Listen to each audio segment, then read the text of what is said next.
और चलिए नए खबरों में अब आगे बढ़ते हैं और बात करते हैं अब इफ्फी की, जहां गोवा में चल रहे 56वें भारतीय अंतर्राष्ट्रीय फिल्म महोत्सव का आज दूसरा दिन है। सूचना और प्रसारण राज्य मंत्री डॉक्टर एल मुरुगन आज क्रिएटिव माइंड्स ऑफ टुमारो का उद्घाटन करेंगे। साथ ही मास्टर क्लास सत्र का भी वो आज शुभारंभ करेंगे।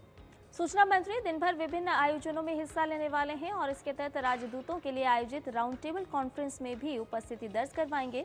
इससे पहले कल महोत्सव का शुभारंभ एक शानदार परेड के साथ हुआ। कल सूचना और प्रसारण राज्य मंत्री एल मुरुगन ने वेव्स फिल्म बाजार का भी औपचारिक उद्घाटन किया, जिसमें इस बार 124 नए क्रिएटर जुड़ रहे हैं। जी हां, आपको बता दें कि इस बार इफ्फी में 81 देशों के करीब 240 फिल्में प्रदर्शित की जाएंगी। आइए आपको दिखाते हैं ये रिपोर्ट।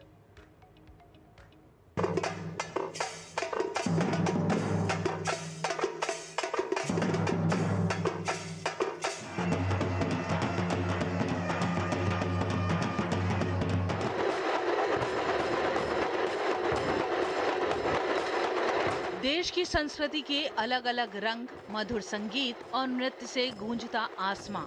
जी हाँ, ये नजारा है गोवा का, जहां 56वें भारतीय अंतर्राष्ट्रीय फिल्म महोत्सव की रंगारंग शुरुआत हो गई है। महोत्सव का शुभारंभ एक शानदार परेड के साथ हुआ, जिसमें आंध्र प्रदेश, हरियाणा और गोवा की झांकियां देखने को मिली। साथ ही फिल्म स्टूडियो का डिस्प्ले और राष्ट्रीय फिल्म विकास निगम द्वारा 50 वर्षों की उपलब्धियों पर आधारित झांकियां भी प्रस्तुत की गई। समारोह में देश के अलग अलग हिस्सों से आए लोक कलाकारों ने सांस्कृतिक परेड में देश की विविधतापूर्ण संस्कृति के रंग बिखेरे।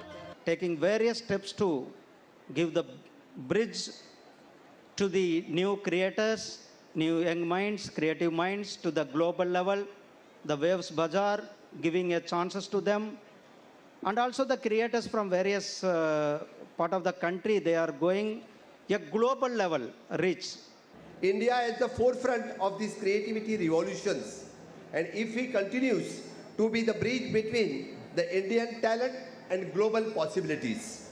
We have the largest collection of films coming in from close to 80 countries. We have films which are being premiered for the first time internationally. There are global premieres, there are national premieres, there are films which have made way into the competition section. We had the largest number of entries, close to 3,000 entries, and from which there are few films which are part of the competition section. We also have the AI film hackathon, and on the other side of the road we have the largest film bazaar called as the Waves Film Bazaar. इससे पहले सूचना और प्रसारण राज्य मंत्री L Murugan ने waves film बाजार का औपचारिक उद्घाटन किया। इस मौके पर रिपब्लिक ऑफ कोरिया की नेशनल असेंबली की मेंबर जे वोन किम ने वंदे मातरम गाकर सभी को मंत्रमुग्ध कर दिया।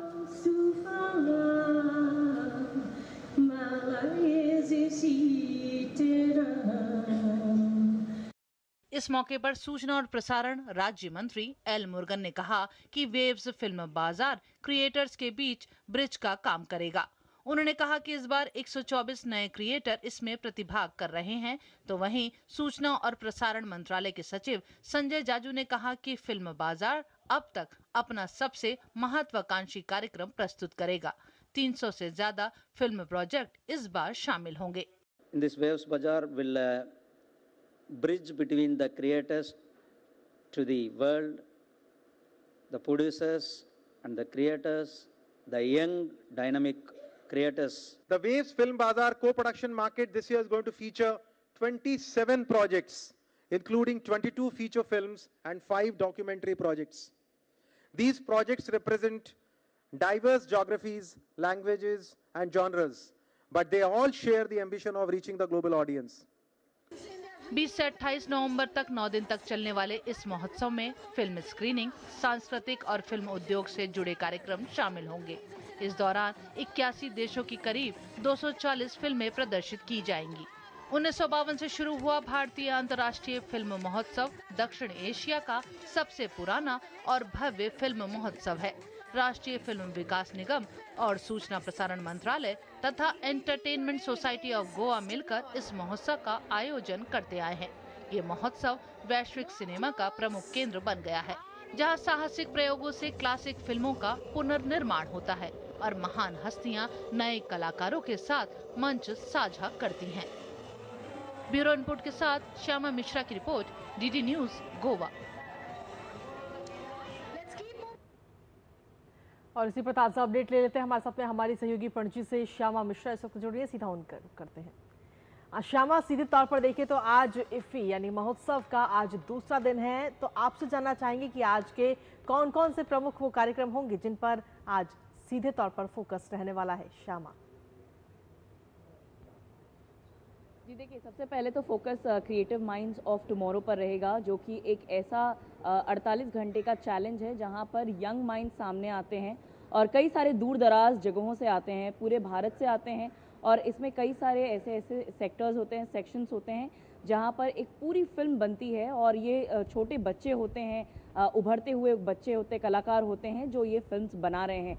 इनके पास 48 घंटे होते हैं और ये गोवा के कोई भी जगह पर, सीन पर जाकर अपनी फिल्म को बना सकते हैं और इन्हें सपोर्ट भी दिया जाता है मिनिस्ट्री की ओर से और साथ ही शॉर्ट्स टीवी की ओर से।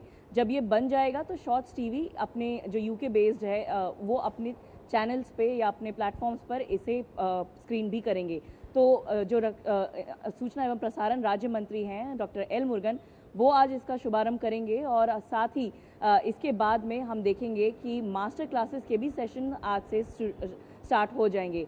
इसके अलावा एक और महत्वपूर्ण उनकी इंगेजमेंट है जहां पर एम्बेसडर्स, जो इफ़ी के एम्बेसडर्स रहेंगे, उनके साथ में वो एक राउंड टेबल कॉन्फ्रेंस अटेंड करेंगे और साथ ही वहाँ पर भी साझा होगा कि किस तरीके से भारतीय सिनेमा को, भारतीय पूरे फिल्म जगत को आगे ले जाना है और किस तरीके से आने वाले कोलैबोरेशंस या जो नए नए संभावनाएं हैं उसे हम आगे बढ़ा सकते हैं।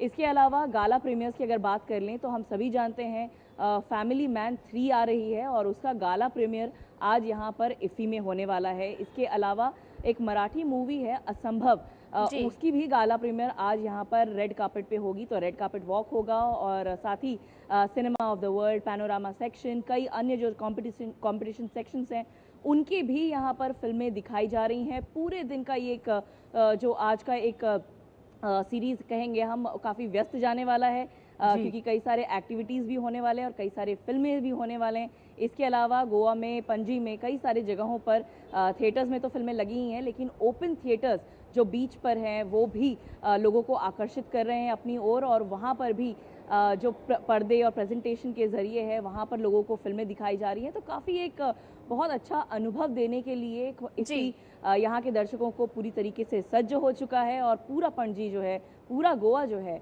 वो पूरी तरीके से श्यामा, बेहतर अनुभव का आपने जिक्र किया। ये जो इंटरनेशनल फिल्म फेस्टिवल है ये किस तरह से प्रतिभाओं को एक वृहद मंच प्रदान कर रहा है, क्योंकि बाकी देशों के लोग भी जब आते हैं और भारत की प्रतिभा भी जब इनसे मिलती है तो किस तरह से एक कंटेंट को लेकर, प्रोडक्शन को लेकर के किस तरह से सहभागिता यहाँ पर देखने को मिलती है।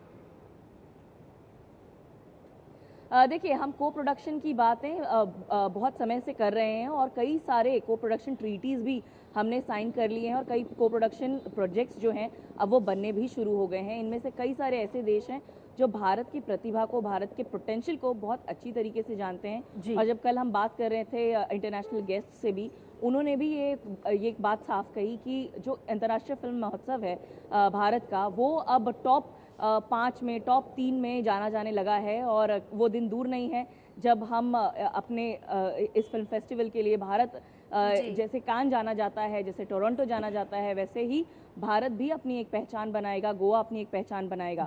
कोलैबोरेशन की तो हम बात कर ही चुके हैं। इसके अलावा इस बार जापान जो है कंट्री ऑफ फोकस है, तो जापान की 6 मूवीज़ हैं अलग अलग जॉनरास की, अलग अलग टाइप्स की, वो दिखाई जाने वाली है। इसके अलावा स्पेन है, ऑस्ट्रेलिया है जो country of spotlight, country of partner countries रहने वाले हैं। तो यहाँ भी कई कोलैबोरेशन की बातें चल रही हैं। इसके अलावा हमने कल मेलबर्न के मेयर से भी बातचीत की। उन्होंने भी कहा कि एक और मेलबर्न के ऊपर में ही वो मूवी बना रहे हैं जिसका डायरेक्ट कनेक्शन होगा भारत से, क्योंकि भारतीय लोग भी उसमें सहभाग करेंगे बनाने में भी और साथ ही कई सारे जो पहलू रहेंगे वो भारत से जुड़े रहेंगे। तो ओवरऑल हम कह सकते हैं कि ये यहाँ पर कला का, संस्कृति का और साथ ही कहानियों का एक अनोखा संगम यहाँ पर इफ़ी में हमें देखने के लिए मिल रहा है।